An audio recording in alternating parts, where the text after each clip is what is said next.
الحمد للہ رب العالمین والعاقبۃ للمتقین والصلاة والسلام علی سید الانبیاء والمرسلین اعوذ باللہ السمیع العلیم من الشیطان الرجیم من ہمزہ ونفخہ ونفثہ بسم اللہ الرحمن الرحیم یؤتی وہ عطا کرتا ہے، وہ دیتا ہے، الحکمت دانائی، من یشاء جسے چاہتا ہے، ومن یؤتا اور جو کوئی دیا جائے، الحکمت دانائی، فقد تو یقیناً اوتیا خیرا کثیرا اسے بہت زیادہ بھلائی دے دی گئی ہے، وما یذکر اور نہیں نصیحت قبول کرتے، الا مگر اولو الالباب جو عقلوں والے ہیں۔ الباب یہ جمع ہے لبن کی، اور الباب یہ ہر قسم کی عقل کو نہیں کہتے بلکہ جو صاف ستھری پاکیزہ عقل ہو اس کو لب کہا جاتا ہے۔ وما انفقتم اور جو تم خرچ کرو، من نفقۃ کوئی خرچ، او یا نظر تم نظر مانو، من نظر کوئی نظر، فإن اللہ یعلمہ پس بے شک اللہ تعالیٰ اسے جانتا ہے، وما للظالمین من انصار اور نہیں ہے ظالموں کے لیے کوئی مدد کرنے والے۔ ان اگر تبدو تم ظاہر کرو، الصدقات صدقات کو، فنعما ہی پس یہ اچھی بات ہے۔ اصل میں یہ فنعما جو تھا یہ نعمہ اور ما جو ہے یہ شیء ان کے معنی میں ہے، تو ترجمہ اس کا کیا ہوگا؟ تو یہ اچھی بات ہے۔ وَإِن اور اگر تخفوها تم اس کو چھپاؤ، وَتُؤْتُوهَا اور تم دو اس کو، الفقراء فقیروں کو، فَهُوَ خَيْرٌ لَكُمْ پس وہ تمہارے لیے زیادہ بہتر ہے، اچھا ہے۔ وَيُكَفِّرُ عَنْكُمْ اور وہ دور کرے گا تم سے، من سیئاتکم تمہارے کچھ گناہوں میں سے، واللہ بما تعملون خبیر اور اللہ تعالیٰ جو کچھ تم کر رہے ہو پوری طرح باخبر ہے۔ دوبارہ دیکھیں، یؤتی الحکمت وہ دیتا ہے حکمت، دانائی، عقل، صحیح فہم سمجھ، اس کو دوسرے الفاظ میں آپ تفقہ فی الدین، دین کے اندر سمجھ۔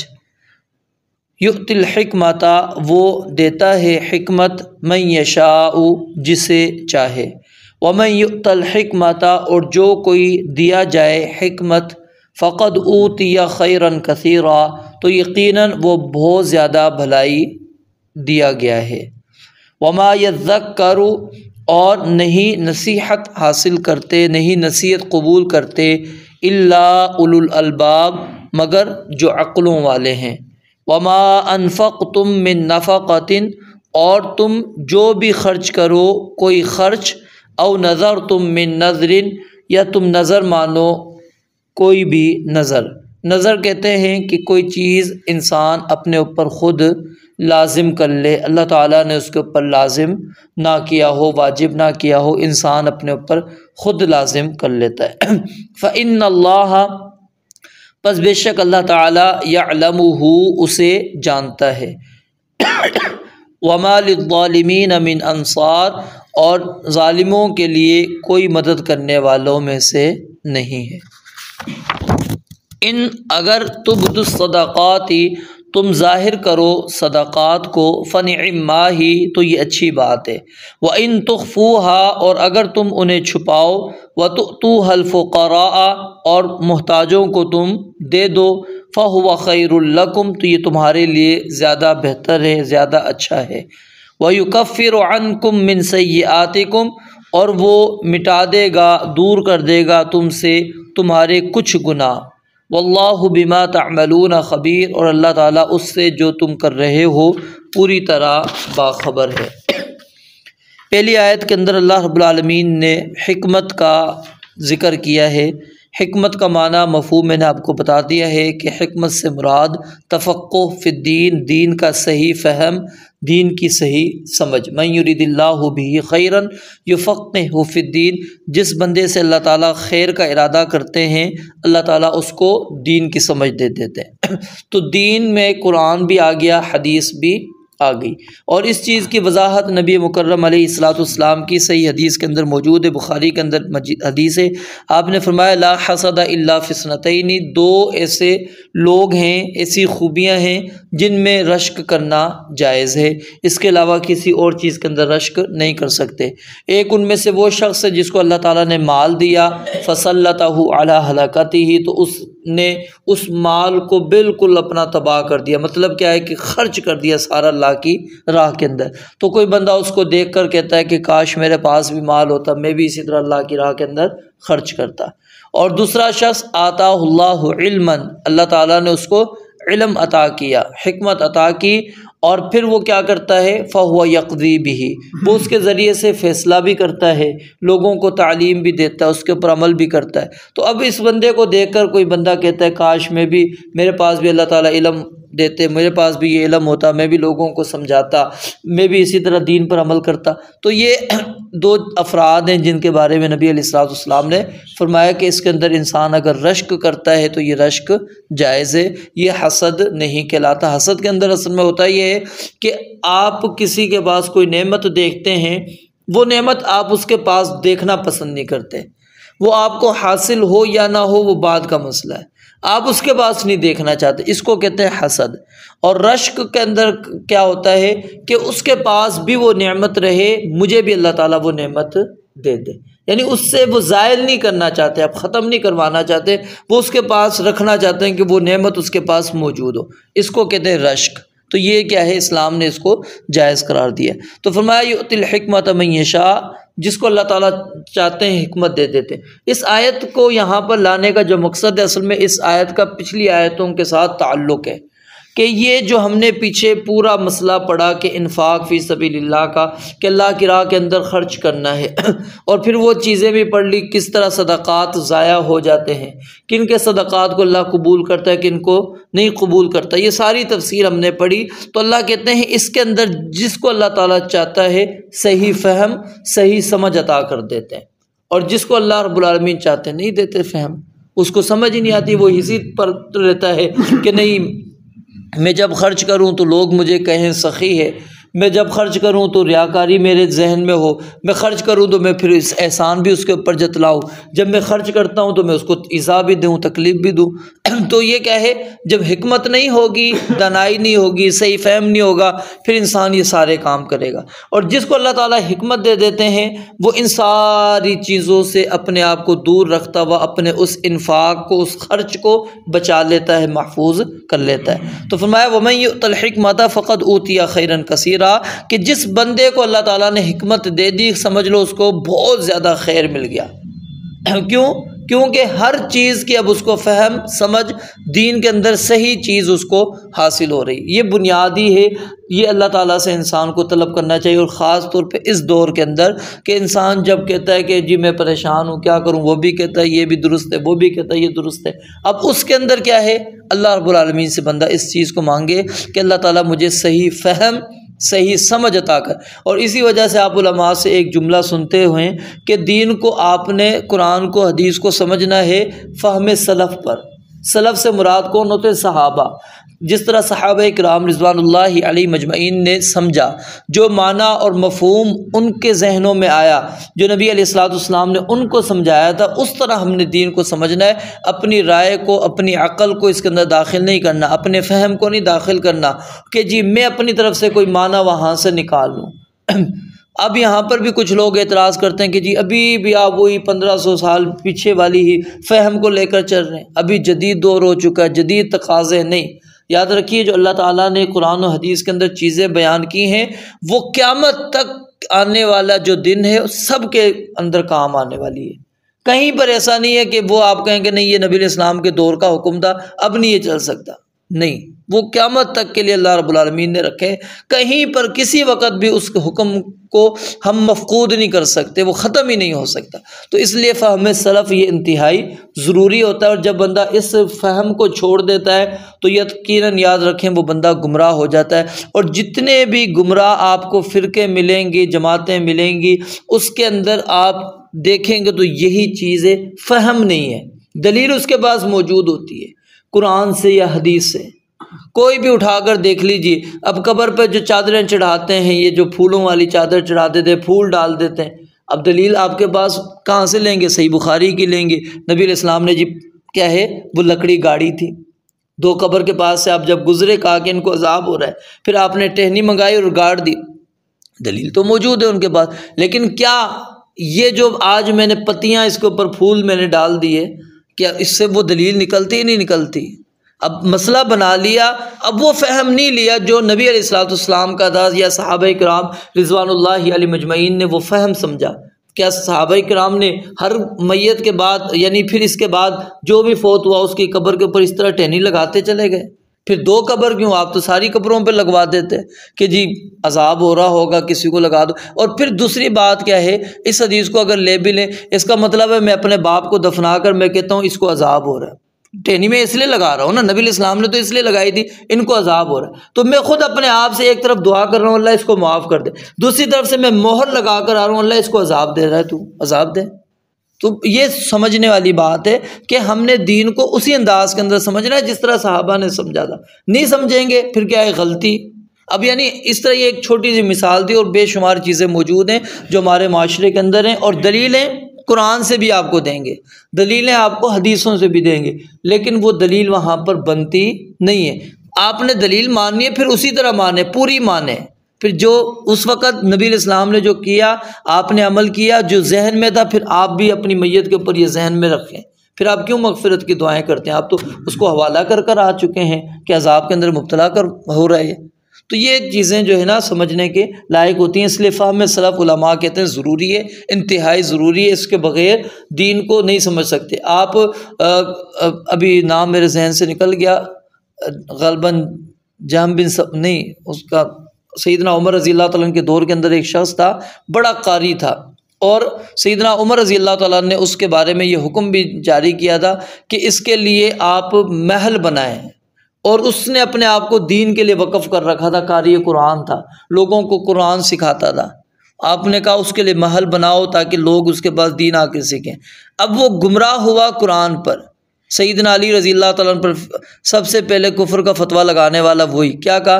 وَمَن لَّمْ يَحْكُم بِمَا أَنزَلَ اللَّهُ فَأُولَٰئِكَ هُمُ الْكَافِرُونَ، کہ آپ نے سیدنا ابو موسیٰ اشعری کو فلاں فلاں کو آپ نے جو حکم مان لیا کہ یہ جو فیصلہ کریں گے ہم دونوں پارٹی مانیں گے۔ اس نے کہا اللہ رب العالمین کہتا ہے جو میرے فیصلے کو چھوڑ کر دوسروں کو فیصل مانے گا وہ کافر ہے۔ اب قرآن پیش کر رہا ہے اور کافر نعوذ باللہ کس کو قرار دے رہا ہے؟ سیدنا علی رضی اللہ تعالیٰ عنہ کو۔ کیوں؟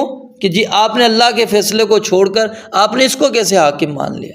تو یہ کیا ہے، یہ گمراہیاں کب ہو جاتی ہیں؟ جب بندہ فہم سلف کو چھوڑتا ہے۔ یہ اس لیے ضروری ہوتی ہے ہر چیز کے اندر کہ آپ اس دین کی بات کو صحابہ کرام کا پہلے دیکھیں، سب سے پہلے اس لیے کہا جاتا ہے نا قرآن کو قرآن سے سمجھیں، پھر قرآن کو حدیث سے سمجھیں، وہاں سے نہیں ملتی پھر آپ صحابہ سے چیک کریں۔ یہ کیوں کہا جاتا ہے؟ تاکہ اس کا صحیح معنی وہ بیان کر سکتے ہیں، کیونکہ نبی علیہ السلام نے ان کے سامنے وہ حدیث بیان کی ہے، ان کے سامنے وہ آیت بیان کی ہے، تفسیر بیان کی ہے، تو اس لیے یہ انتہائی ضروری ہے۔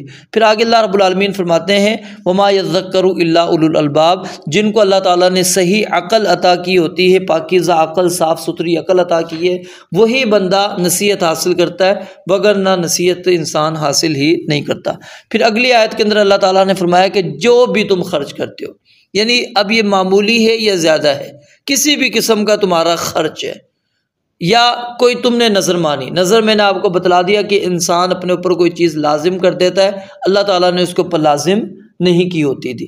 اب اس کی دو قسمیں، ایک ہوتی ہے نظر معلق، کہ انسان کہتا ہے کہ اگر میرا یہ کام ہو گیا تو اللہ میں اتنے روزے رکھوں گا، یا میں اتنے غرباء کو کھانا کھلاؤں گا، یا میں جو ہے نا کیا نام ہے اتنے سپارے پڑھوں گا، یا قرآن مجید کی تلاوت کروں گا، یا پھر میں نماز پڑھوں گا۔ کوئی بھی بندہ کہہ دیتا ہے اگر یہ کام ہو گیا تو میں یہ کروں گا، اس کو کہتے ہیں نظر معلق۔ تو یہ جائز نہیں ہے۔ کیوں کہ اللہ تعالیٰ کیا نعوذ باللہ ہمارے کام کے لیے محتاج ہے کہ یہ بندہ نماز اس وقت پڑھے گا جب اللہ مجھے صحت دے گا؟ کہ اللہ رب العالمین نے مجھے صحت اسی وقت دینی ہے جب میں اللہ کے لیے 2 رکعت ادا کروں گا، وگرنہ میں نہیں، اللہ مجھے صحت نہیں دیتا۔ نبی علیہ الصلوۃ والسلام نے فرمایا کہ نظریں نہ مانا کرو، کیونکہ نظر جو ہے یہ اللہ کے فیصلوں کو تبدیل نہیں کرتی، ہوگا وہی جو اللہ کا فیصلہ ہے۔ تمہاری نظر ماننے سے اللہ نے اپنے فیصلوں کو تبدیل نہیں کرنا۔ پھر فرمایا کہ انما یستخرج بہ من البخیل، اس کے ذریعے سے اللہ صرف بخیل کا مال نکالتے ہیں۔ کیوں؟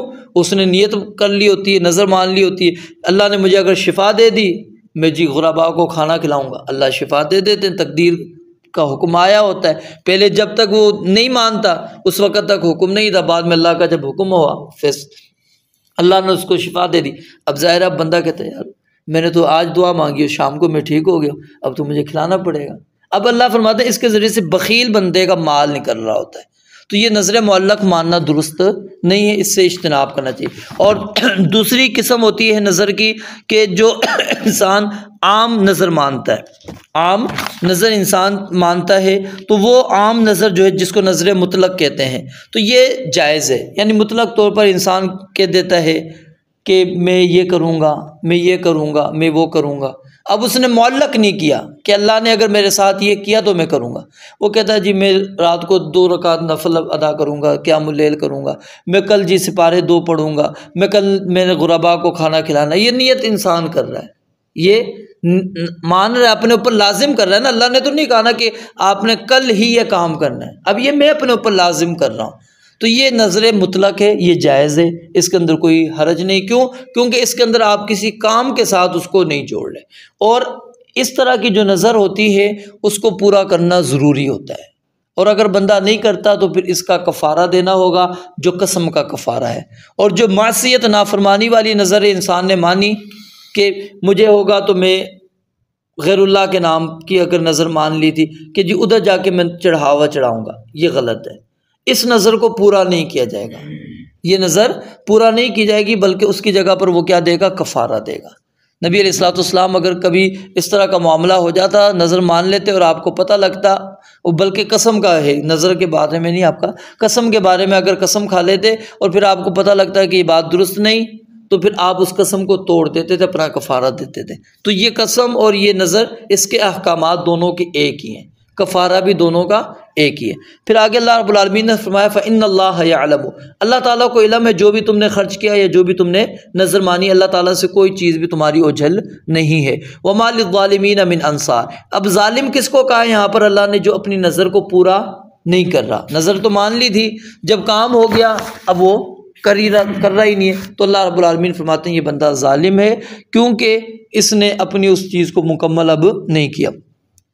اگلی آیت کے اندر اللہ تعالیٰ نے ایک اور مسئلہ بیان کیا، وہی مسئلہ یہ ہے کہ صدقات کو اگر بندہ ظاہر کر کے دیتا ہے تو یہ اچھی بات ہے۔ ادھر اچھی طرح یہ سمجھ لیں، کبھی کبھار ایسا موقع ہوتا ہے کہ جہاں پر صدقات کو علانیہ دینا ضروری ہے۔ مثال کے طور پر جب جنگوں کا موقع آتا تھا، نبی علیہ الصلوۃ والسلام عام اعلان کرتے تھے، صحابہ کرام سے کہتے تھے کہ جی اللہ کی راہ میں خرچ کرو۔ اب سیدنا عمر جو ہے اپنا آدھا مال لے کر آ گئے، اب یہ اعلانیہ آ رہا ہے سارا کچھ۔ سیدنا ابو بکر اپنا پورا مال اٹھا کے لیا، سب کچھ لیا، ٹھیک ہے، یہ اعلانیہ ہے۔ کیوں کہ اب آپ نے عام مانگا ہے۔ تو جب ایسا کوئی معاملہ ہو، جب عام اعلان کیا جا رہا ہے تو اس کے اندر ترغیب، کیونکہ مقصود اس کے اندر یہی ہے کہ تاکہ اس کو دیکھ کر دوسرے بھائیوں کو ترغیب آ جائے کہ جی اس نے اتنے پیسے دیے، چلو میں بھی اتنے دیتا ہوں، اتنے نہیں تو چلو اس کے قریب میں دیتا ہوں۔ تو اس سے کیا ہوتا ہے، بندے کو شوق بڑھتا ہے۔ سیدنا عمر کہتے ہیں جب میں آدھا مال لے کر آ رہا تھا نا، میں نے کہا کہ آج ابو بکر سے میں جیت جاؤں گا، کیوں کہ میں تو اپنا آدھا مال لے کر آ گیا۔ اور کہتے ہیں جب ابو بکر مال لے کر آئے، کہتے ہیں میں نے کہا کہ ابو بکر سے کبھی بھی میں آگے نہیں نکل سکتا، ابو بکر میرے سے آگے ہی ہیں، میں جتنی کوشش کر لوں میں ابو بکر سے آگے نہیں جا سکتا۔ مقصود کیا تھا ان کا کہ صحابہ ایک دوسرے سے رغبت کرتے تھے آگے نکلنے پر، لیکن اللہ رب العالمین نے ابو بکر رضی اللہ تعالیٰ عنہ کو جو جذبہ دیا تھا اور اسی وجہ سے دیکھیں نا اللہ تعالیٰ نے مقام بھی پھر سیدنا ابوبکر صدیق رضی اللہ تعالیٰ عنہ کو کیا دیا، نبی الاسلام کا نائب بنا دیا، خلیفہ بنا دیا۔ آپ کے فوراً بعد جو خلیفۃ الرسول بنے وہ سیدنا ابوبکر صدیق رضی اللہ تعالیٰ۔ تو بہرحال جہاں پر آپ سمجھتے ہیں کہ اس وقت اعلانیہ خرچ کرنا ضروری ہے تو وہاں پر اعلانیہ بندہ خرچ کر سکتا ہے، اور اگر وہاں پر ضرورت نہیں ہے، ٹھیک ہے، تو اس کے اندر بہتر یہ ہے کہ بندہ چھپا کر دے، اور اس طرح دے۔ نبی علیہ الصلوۃ والسلام نے فرمایا کہ قیامت والے دن اللہ تعالیٰ 7 بندوں کو اپنا سایہ دیں گے جس دن کوئی سایہ نہیں ہوگا، ٹھیک ہے۔ ان میں سے ایک شخص وہ ہے جو خرچ کرتا ہے دائیں ہاتھ سے تو بائیں ہاتھ کو بھی علم نہیں۔ یہاں پر علماء یعنی ایک چیز سمجھانا چاہتے ہیں، وہ کہتے ہیں یہ مومن کی معراج ہے کہ اللہ تعالیٰ انسان کو اتنا اونچائی پر لے کر جانا چاہتا ہے کہ اتنا مخفی وہ عمل اپنا کر دے کہ ساتھ والے دوسرے ہاتھ کو بھی پتہ نہ لگے، دوسرے ہاتھ کو بھی نہیں پتا کہ اس نے یہاں سے کیا دیا۔ تو اب جب اس ہاتھ کو نہیں پتا تو اس جس کو دیا اس کو بھی نہیں پتہ لگنا کہ کون دے کر گیا۔ اور اس کے اندر صرف ایک واقعہ آپ کو میں بیان کر دیتا ہوں، شیخ عبداللہ باولپوری رحمۃ اللہ علیہ، ان کا ایک دفعہ ہمارے استاد نے واقعہ سنایا تھا۔ وہ کہتے ہیں کہ کوئی ان کا نمازی تھا، نمازی نہیں تھا بلکہ محلے میں رہتا تھا، اور وہ مخالف تھا، مخالف مسلک کے ساتھ اس کا تعلق تھا، اور بڑا ان کو پریشان بھی کیا کرتا تھا۔ کہتے پتہ لگا ان کو کہ وہ بندہ پریشان ہے بڑا، تو انہوں نے کیا کیا، رات کے وقت گئے اور ان کے دروازے پر سامان وغیرہ رکھ کر، وہ شادی کا مسئلہ تھا ان کا نا کسی بچی کا، وہ کہتے سامان وغیرہ پیسے ویسے رکھ کر انہوں نے بس دروازہ کھٹکھٹا کر چلے گئے۔ وہ پریشان، میرے گھر پہ کون دے کر چلا گیا پتہ نہیں۔ بہرحال پھر اس کو کبھی زندگی میں پتہ لگا کہ یہ تو وہ عبداللہ باولپوری رحمۃ اللہ علیہ جو ہیں وہ یہ میرے ساتھ معاملہ کر کے، وہ پریشان ہوا، اور ساتھ میں افسوس بھی اس کو ہوا کہ میں تو ان کو ایذا دیتا تھا، تکلیفیں دیتا تھا، اور مجھے پوچھنے والا کوئی نہیں، وہی بندہ مجھے آ کے پوچھ کے گیا۔ تو یعنی اس انداز کے اندر بندے کو خرچ کرنا چاہیے۔ اور پھر اس کے اندر وہ حدیث بھی صحیح بخاری کے اندر غالباً موجود ہے کہ نبی علیہ الصلوۃ والسلام نے 3 یعنی ایک شخص کا ذکر کیا، اس نے کہا کہ آج میں صدقہ کروں گا اور کسی کو بھی پتہ نہیں لگے گا۔ جاتا ہے چور کے ہاتھ میں پکڑا کر آ جاتا ہے، صبح شور ہو گیا کہ چور کو کوئی پیسے دے کر تو کوئی دے کر چلا گیا ہے، اس نے کہا اللہ میں نے تو چھپا کر کیا تھا، چلو آج پھر کروں گا۔ زانیہ کے ہاتھ میں دے کر آ جاتا ہے، پھر شور شرابہ ہو گیا، لوگوں نے کہا کوئی زانیہ کو دے کر چلا گیا ہے۔ پھر تیسرے دن کیا ہوا، مالدار کو دے کر آ گیا، پھر وہ ہوا، اس نے کہا میں تو اللہ چھپا کر یہ عمل کرنا چاہ رہا تھا، کسی کو پتہ نہ لگے، یہ تو سب لوگوں کو پتہ لگ رہا ہے کہ جی کسی نے چور کی مدد کر دی، کسی نے زانیہ کی مدد کر دی، کوئی امیر شخص کو دے کر چلا گیا۔ تو مقصود یہاں پر اس حدیث کو بیان کرنے کا کیا ہے کہ بندہ چھپا کر دے۔ اس سے سب سے بڑا فائدہ کیا ہے، ریاکاری سے انسان بچتا ہے، اور دوسرے کی عزت نفس بھی مجروح نہیں ہوتی۔ یہ بہت بڑی چیز ہوتی ہے جو اس چیز کو ہم بالکل یکسر بھول جاتے ہیں۔ ہمیں اس چیز کا خاص خیال رکھنا چاہیے، کیونکہ جو محتاج ہوتا ہے وہ ہر وقت محتاج نہیں ہوتا۔ اگلی آیت جب آپ پڑھیں گے ادھر مزید آپ کو یہ بات واضح کلیئر سمجھ آ جائے گی، کیونکہ وہ محتاج ہر وقت کا نہیں ہے۔ تو اس لیے ایسے بندے کو جو محتاج ہے، ضرورت مند ہے، اور وہ کسی سے سوال بھی نہیں کر رہا، وہ کس لیے نہیں مانگتا، اس کو صرف یہی چیز بچاتی ہے کہ اگر میں نے لوگوں سے مانگا تو لوگوں کے سامنے میری امیج کیا بن جائے گی، لوگ کیا کہیں گے۔ تو اس لیے بہتر ہے کہ بندہ چھپا کر دے۔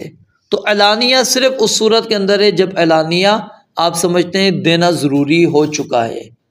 اور اس کے اندر علماء پھر تھوڑا سا فرق یہ کرتے ہیں، زکوٰۃ کے بارے میں کچھ لوگ یہ سمجھتے ہیں کہ واضح طور پر دینی چاہیے، اس کے اندر ضروری نہیں ہے کہ زکوٰۃ آپ اعلانیہ ہی دیں، ہاں تہمت سے اپنے آپ کو بچانے کے لیے، کہ کوئی بندہ کہے کہ یار یہ مالدار کبھی بھی ہم نے اس کو زکوٰۃ دیتے ہوئے نہیں دیکھا، حالانکہ وہ دیتا ہے، چھپ چھپا کر دیتا ہے، لیکن کبھی کسی نے اس کو دیتے ہوئے نہیں دیکھا۔ تو اس قسم کی تہمت اگر اس کے اوپر لگ سکتی ہے تو اس کو پھر علماء کہتے ہیں کہ کبھی کبھار تم جو ہے نا واضح طور پر بھی دو، تاکہ لوگوں کو پتہ لگے یہ زکوٰۃ بھی نکالتا ہے، تاکہ تم پر یہ تہمت نہ لگائی جائے۔ تو اس لیے زکوٰۃ کے اندر کہتے ہیں یہ افضل ہو جائے گا یہ چیز کہ علانیہ آ جائے، لیکن جو عام صدقات ہیں اس کے اندر افضل یہی ہے کہ انسان مخفی چھپا کر دے اور اس طرح دے کہ لا تعلم شمالہ ما تنفق یمینہ، کہ اس کے دائیں ہاتھ نے کیا خرچ کیا ہے بائیں کو بھی پتہ نہ لگے۔ اور پھر اللہ رب العالمین نے یہاں پر آخر میں تھوڑا سا اس کا فائدہ بیان فرما دیا، یہ کام کیوں کرنا ہے تم نے، وَيُكَفِّرُ عَنْكُم مِّن سَيِّئَاتِكُم، اللہ تمہاری کچھ غلطیاں مٹانا چاہتا ہے۔ اب کچھ غلطیاں یہاں پر اللہ تعالیٰ نے کہی ہیں، اب کچھ کی کوئی ہم نہیں محدود کر سکتے، ٹھیک ہے، وہ کچھ ہی کتنی ہیں وہ اللہ رب العالمین کے علم میں ہے۔ کیوں؟ اور اس کے اندر ایک اشارہ علماء یہ دیتے ہیں کہ یہ اخلاص کے ساتھ ہے، جو اللہ نے غلطیاں مٹانی ہیں یہ بندے کے اخلاص کے ساتھ ہے، اور اس کے بعد جو احسان جتلانا ہے یا تکلیف پہنچانا ہے اس سے بچنے کے ساتھ اس کا تعلق موجود ہے۔ واللہ بما تعملون خبیر، اور جو کچھ تم کرتے ہو اللہ تعالیٰ پوری طرح اس سے باخبر ہے، اللہ سے کوئی چیز بھی مخفی نہیں ہے۔ رب العالمین سے دعا ہے اللہ تعالیٰ سمجھنے عمل کرنے کی توفیق عطا فرمائے۔ وآخر دعوانا الحمدللہ رب العالمین۔